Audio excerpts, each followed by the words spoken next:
And now we are going to continue with Jutta Eckstein. She's going to talk about how you can implement a learning organization with Bossa Nova.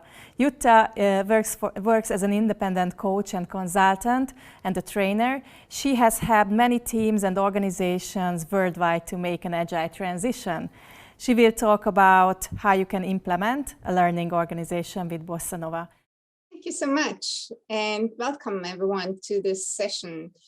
Some of you might know me from the various books I've also written, and starting with the first one actually worldwide on scaling Agile. That was the Agile software development in the large, and then I went on writing some other books. However, what I'm talking about today is actually based on the work that we call Bossa Nova.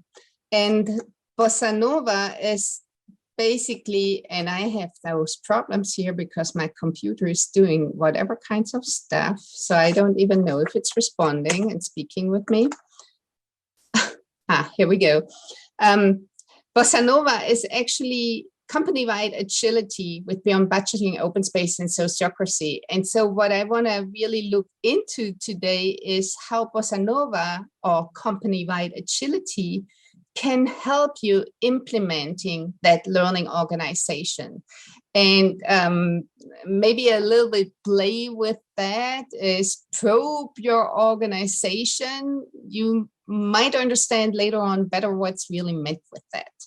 So first of all, I would like to look at why is this actually needed, starting with a learning organization and also with company-wide agility. The reason is kind of simple. It is what a lot of people are talking about now for quite some time, the VUCA world. So that what we are seeing is volatile, uncertain, complex, ambiguous, and I'm pretty sure I'm not the only one talking about this here. And I'm also not talking about this the first time. However, the thing is now since the pandemic, it's more obvious what's really meant with that. So for years, a lot of people are talking about, well, we are living in this VUCA world and therefore we have to be agile and all of that. What we all learned now in the pandemic, that this is something that's true, it's with us, and we can not ignore it. And I just want to give you one example here, which is in 2019, by the end of it, companies had been fixing their yearly budget for 2020. And at latest in March 2020, they all realized that the time they had spent fixing their yearly budget was a complete waste. So company-wide agility, so being agile across the whole company and being able to learn is really something that's super important, especially right now. And since the pandemic, I believe it's also easier to understand why and that it's really real. Now, company-wide agility doesn't really mean, to use Scrum, for example, all over the place. For example, asking the board of directors to use a Scrum board or having a Scrum master or having a backlog and so on. That might help all those meetings of the board of directors, but it's probably not making the company any more agile. So what's really meant or required is agile in the literal sense. And that is, as a company, being adaptive, flexible, fast, responsive, and nimble. And what it really means in the core is to be able to keep learning as an organization. Now, before we go to the learning part, I just want to give you a quick overview of what we understand as Bossa Nova. And Bossa Nova is a synthesis of 4 different streams, actually more than the 4, but the 4 are kind of the core to it. So beyond budgeting, and I tried to make that point already by saying, okay, fixing a budget a year in advance probably doesn't help you being agile, and you cannot really reply to or respond to a thing like a pandemic here. But it's also true for just the kind of the regular world, which is very often the money is already in the different buckets. And although we realize we should really build a different product now that the market has changed, it's often not possible at fast speed because the money is already distributed and it's gone. So we need to have a more flexible approach to budgeting. Then we have the OS, the open space. There are various things that are with it. So the one thing is that a lot of you probably know open space as a facilitation technique. What we mean in company-wide agility with that is using the principles of the facilitation technique as a strategy for the organization. So that could mean, for example, that without open space as a strategy, companies start describing jobs. So putting out job descriptions, asking for applicants, and then choose the ones who fit best into that box that is described by the job description. Now, what's really required in the VUCA world is that we are thinking outside of the box, that we are really using the full innovative potential of the people and not thinking like at first, this is what needs to be done and therefore I look for somebody who fits there. No, we really need people to think beyond. And that's kind of this open invitation to keep thinking beyond and keep following your passion is something like open space brings. Then we have sociocracy, which looks more at what slows us down in terms of power. So if, for example, if the power is centralized through a hierarchy or if decision-making is centralized, then we are just too slow. So we have to look at the power structure. And then there's action. And then there's a lot of other stuff. And that's the NOVA. And for sure, other stuff will also come and show up and help us. Now, this is the company-wide agility. Now, I want to take a look at learning organization. And I go back really way back. Peter Senge has really put a stake in there and has defined what it is many years ago, as you can see. So his point is that learning organizations are actually organizations that encourage adaptive and generative learning, encourage their employees to think outside the box and to work in conjunction with other employees to find the best answer to any problem. And maybe you have already recognized a few things that fit together with what I just said about what Bossa Nova is, or company-wide agility. Anyway, I would like to give you 2 examples what companies are actually doing who are implementing learning organization and company-wide agility. So there's this one example of a client of mine where the idea was to have the team structured in a different way, and in a different way meaning that people can follow their passion and work on the stuff they really want to work on and work with the people they really want to work with. And so what we did was we put out, in this time, so this is pre-pandemic, as you can see, we put out on flip charts what are the different parts of the product we are seeing, like kind of sub products, if you will. So this was a big ERP system we were building here. And then people use their, let me see, does this work? Yeah.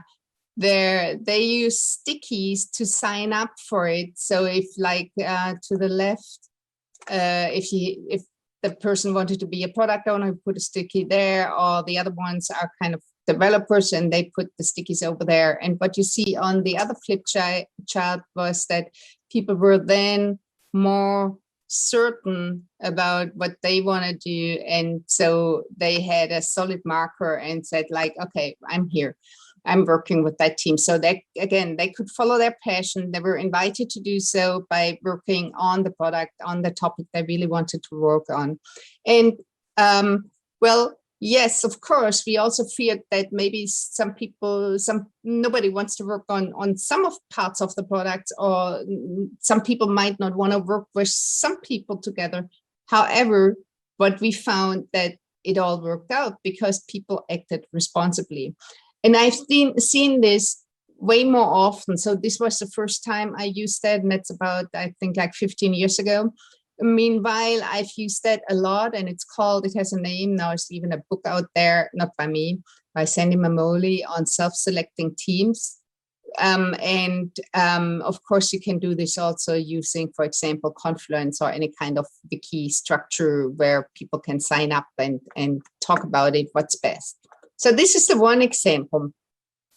The other example that I'm having is this one, which is expenses, no matter if it's like travel expenses. I know pandemic wise, this is not really speaking to us that much, but still it's a good example because most of us have seen and experienced that at one point in time, but it's also true for any other kinds of expenses. So in a lot of companies, what we are seeing is that there are a lot of rules and regulations in place that you have to adhere to in order to, for example, buy a camera that you need in order to really being able to work from home in a good way.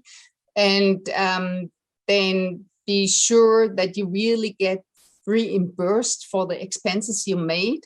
Now, the thing is with these rules and regulations in place, that it kind of sends the signal, well, we do trust you that you do a good job on working on that product that's worth several million euros, but we don't trust you to buy a decent camera.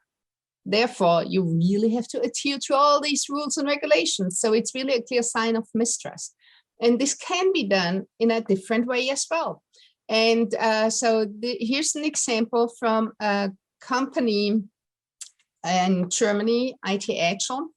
And well, they have Agile in the name already, as you can see. And so therefore, this was also a topic for them because they had it just laid out as all normal companies are doing.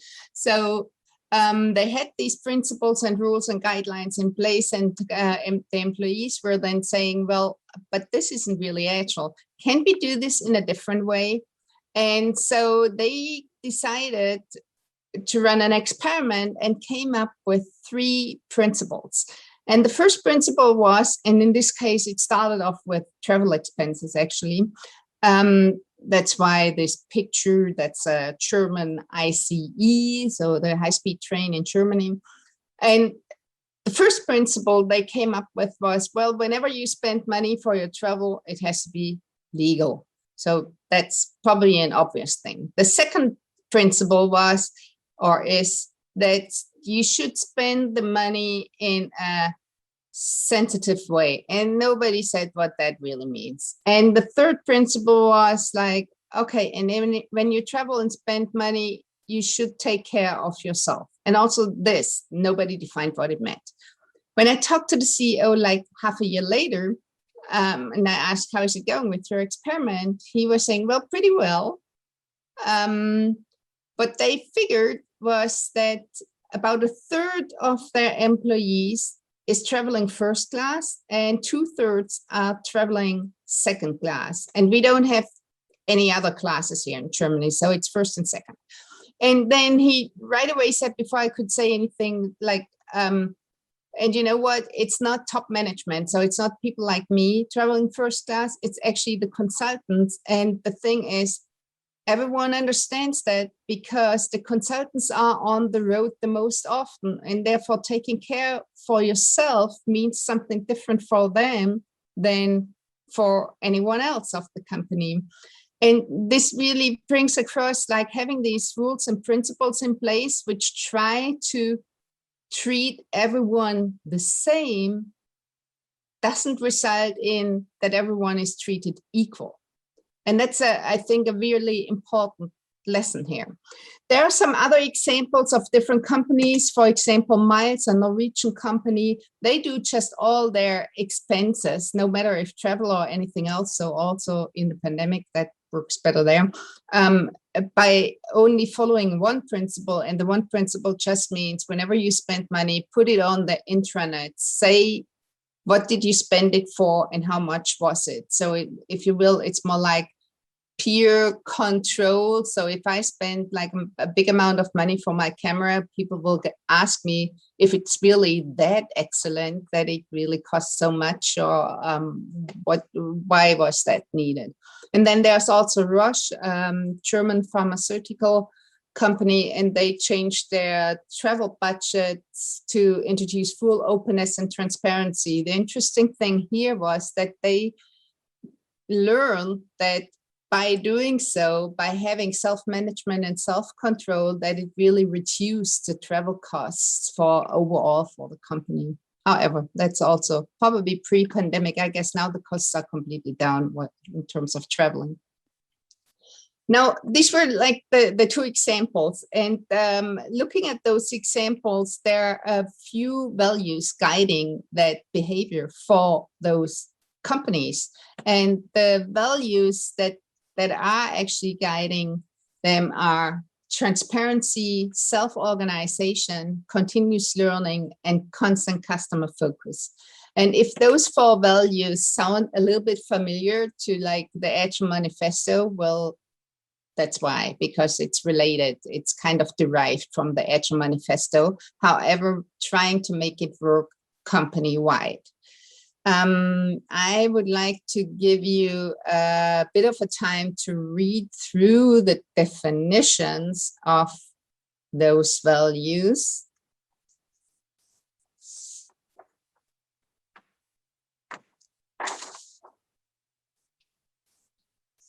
And want to point out that very often we hear that people think about transparency in a different way, like, for example, thinking of making everything transparent.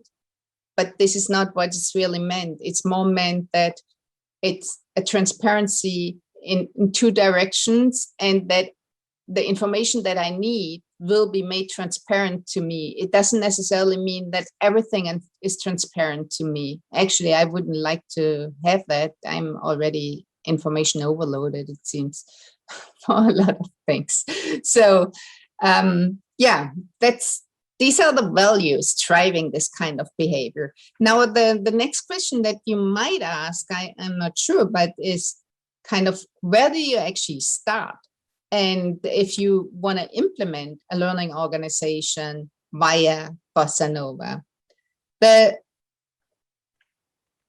thing is, first, for understanding where you start, you should understand what actually characterizes a company. And there are 3 different things that are the characteristics for a company. So first of all, it's the strategy, its purpose. It's, well, in the Western world, we would say the North Star. In the Southern, it would be the Southern Cross. Then there is the structure. So it's what we also refer to. It has an organization. A company has an organization. And then a company is also being organized. These are the processes.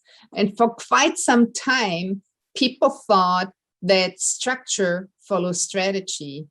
And that was about in the 60s. But then a few decades later, people found out, well, that's actually not true.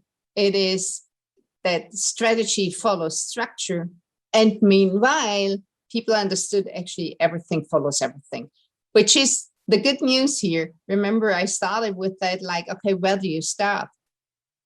Well, it doesn't really matter. You can start changing the strategy or changing the structure or changing the process. And because everything follows through, you will be able to also change the other parts here. So that's the good news. Now, another question is, how do you actually start? And now we come to the probe your organization. So the most important thing on how you start is by reflecting on the situation you are in. So you probably all have heard or using it, you're using it yourself, that very often when people ask, oh, what should I do in whatever, or what's your advice for blah, blah. And then the answer is so often, it depends. And it depends on the context people are in. So it depends on the actual situation. And that's why the reflection is so important. So first you reflect on the situation. What is the actual context? Then you start designing a probe. And for now, just stay with me and think of a probe as an experiment. Then you try an experiment, and then you reflect again on the situation you're in, and you see if things have changed. And then what you shouldn't forget is also to talk about it, publish it to your peers. For example, if IT Agile wouldn't have talked about that they are using these 3 principles, other companies wouldn't have been able to learn from them and maybe try the same thing or something adapted from it or whatever. So we really also on the organizational level need to learn from one another. Now, looking at the probes, I said, for the moment, just understand it as an experiment. And I want to dive into that a little bit now by using exactly the example that we had from IT Agile, so the travel expense example.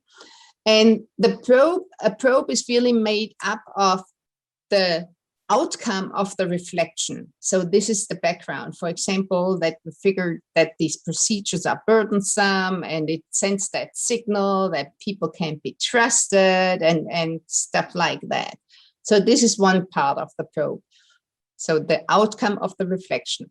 Then the second part of the probe is the hypothesis. So what do we think, what do we assume might change or might need to change if we would change one of the parameters? So kind of leading into an experiment.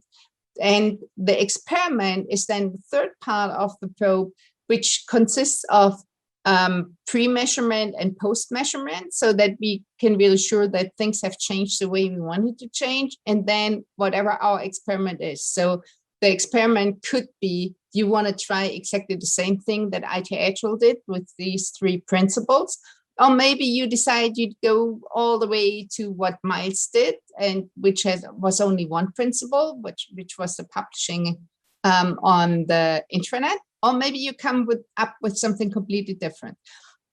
So these 3 elements together with a name is what we call a probe. And if you have a background in the scientific world, then probably for you this sounds weird, because this is actually what an experiment is about. However, in the Agile world, very often when we talk about experiments, it's more kind of a trial and error. So we just try something and then we see how things are going.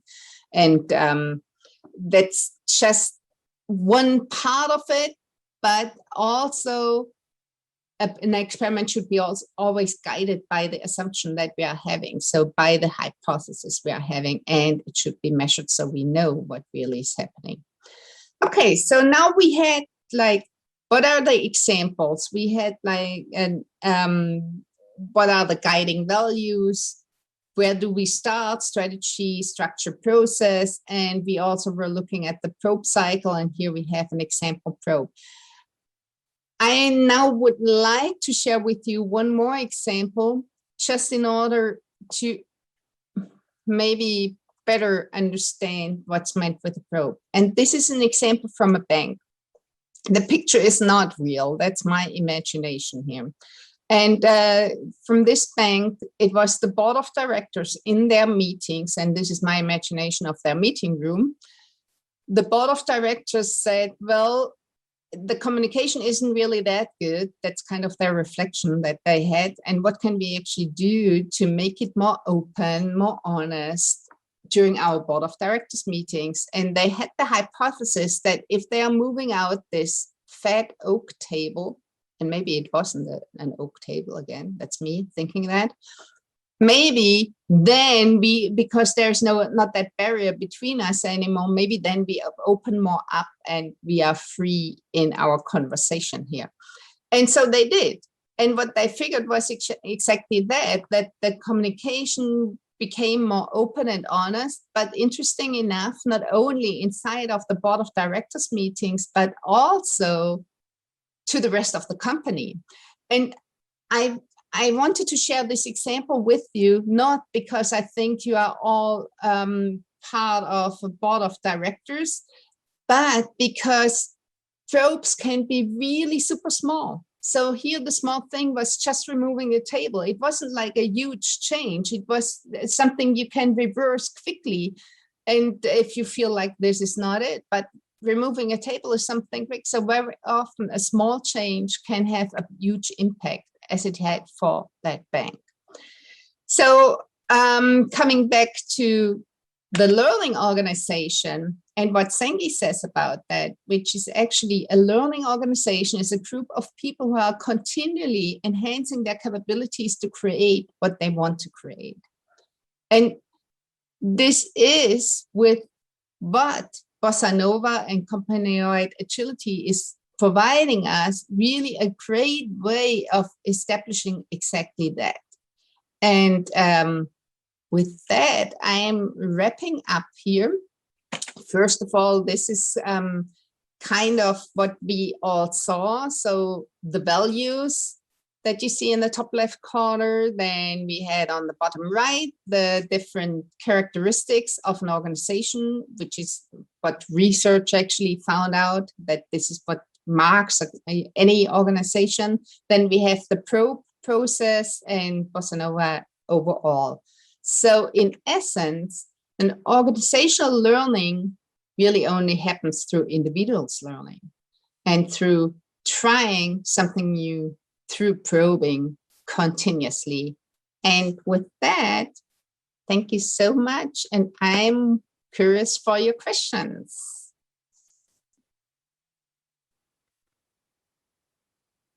It was super interesting. And actually, we do have some questions.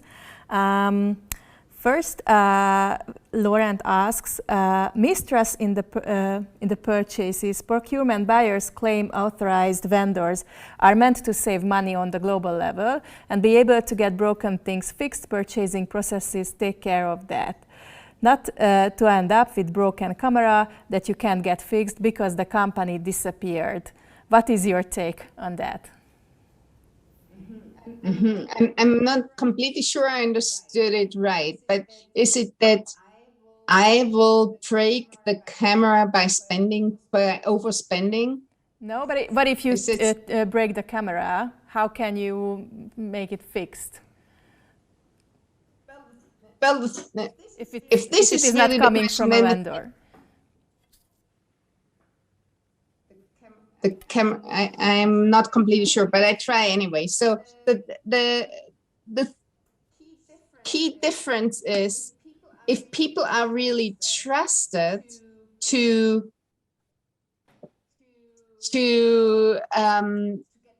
get their work done, more or less, which is a principle in the Agile Manifesto, right? So trust the individuals so that they really can get their job done. And that's the a key thing here. And very often how companies are behaving is actually the other way around. It's more like, well, again, I trust you that you can make that product a success, but I don't trust you to like put up a good environment. This is also a discussion, at least that we are having here in Germany quite a lot. I'm not sure about Hungary and other areas. Well, I've heard about some countries, but now with the working from home, that, well, there are a few companies who say, well, this is a surprise how well this works.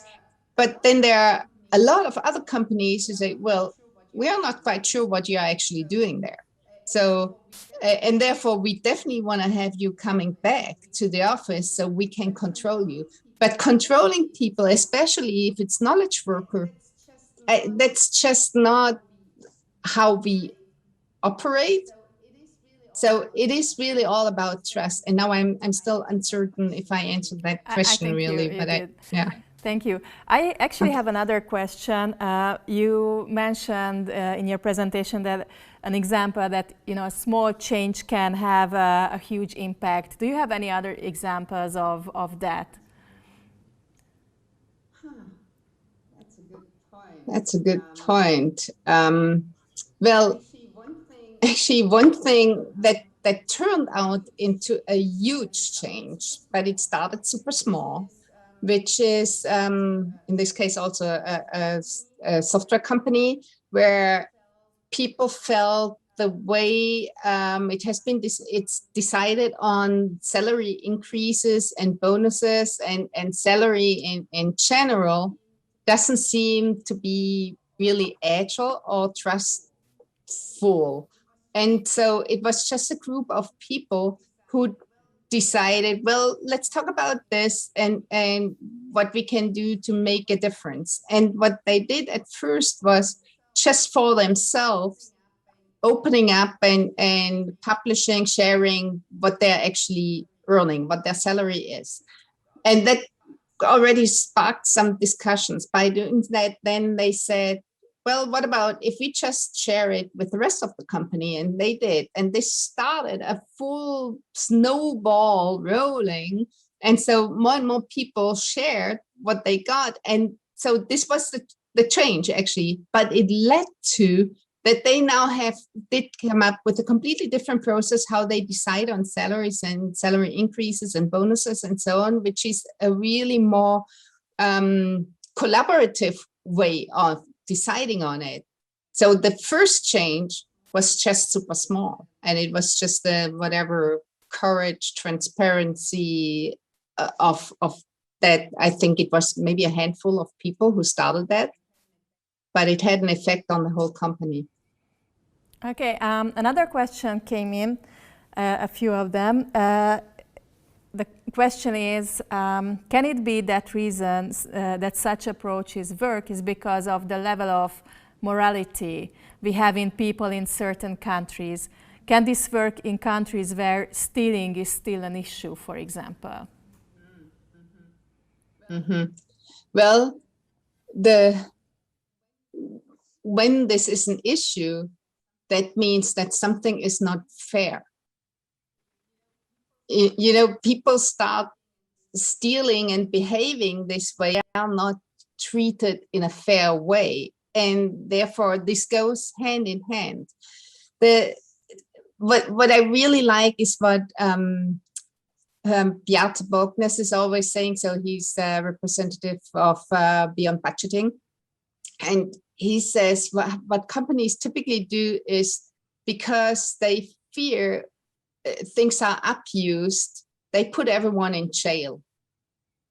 That's kind of how it is. You know, you just think everyone will abuse it. So we all put you in jail, and then probably the system cannot be abused anymore. However, reality is some people will still find a way, although you have all these rules in place. And the same is true, actually, if you say we are basing it completely on trust. There will be people who will abuse it. But the question is really, maybe this is cheaper than having that whole machinery in place, controlling everything, also because you have 99% of the people who are completely frustrated. And that's a key thing. Maybe one more example here, which I saw, and I don't know, it's probably 20 years ago, really a long time ago. And it was with Software AG, one of the big German software companies. I think they're kind of over for a long time, like second biggest after SAP. And when I was there, and people guided me to the canteen, so we had lunch there, and I was completely surprised how they run that. So people pick their food. Well, they also get served the food at the take it, but then they had an open cashier. So people put in the money and took the exchange out of the open cashier and walked away. There was nobody who will take the money or count it. Is this correct or not? And I was really super surprised. And also nobody really went in and took the whole cashier with them. That didn't happen. And I asked about that, and they said, well, we just feel if we provide that signal that we really trust them, then people will also trust us, actually. And again, this is about probably 20 years ago. So it was really at the beginnings of Agile, and they didn't really look into the Agile at that time, you know, and still this is something that's possible. Okay, thank you so much, and it worked. So another question, that's a complex one. So how would you resolve the contradiction of having an enabling transparent and flat working environment, which is the key success for high-performing teams and individuals. Can you read it again? How would you resolve the contradiction of having an enabling, transparent, and flat working environment, which is a key for success for high-performing teams and individuals? And so I don't know what the contradiction is, because it was only set the one side, like the flat and enabling and all of that. And I guess the contradiction is with like what we see at the moment in many companies. So the one thing that I really think the pandemic also does is that people have also learned better, like the working from home, the remote work means they found out that they can in a better way choose whom they are working for. For a long time, people thought, well, it's mainly a problem with generations, because they're like I'm kind of old, but the younger generations, they grew up in systems that are way flatter than how I grew up, where every club was in a hierarchy. So no matter what kind of sports you were doing, there was a boss telling you whatever you need to do and so on. But well, the young people, well, from my perspective, young people, this is not how they have been grown up or are growing up. It's really way more network structures. And if they feel like, okay, somebody is kicking me around, I will not go there anymore. And the same will be true then also in the work in the work field, in the work area. Having said that, now in the pandemic, it's even old people like me figured, well, the world is really much bigger, and it's not so much that we have to work in this way. And we can also more easy choose whom we are working for. And if we don't think those values are really aligned with the way I want to work, then it's also a luxury thing in our knowledge work field. It's not true for every field, but in software, it's kind of easy because everywhere people are short on talent. So I can choose and go somewhere else. And again, I'm not sure really what this question was aiming for, but my answer was more like, I think it will be resolved by if a company has to compete about the talent. And if they do not, by also enabling people, ensuring that they can learn and that they are empowered, then probably they will have problems finding talent. And that's true. Thank you so much, Jutta. It was a super interesting presentation. We would like to send you a little gift. This is your image on a mug. So we are going, and the craft logo, we are going to mail this to you as a thank you gift. Thank you so much for being with us today.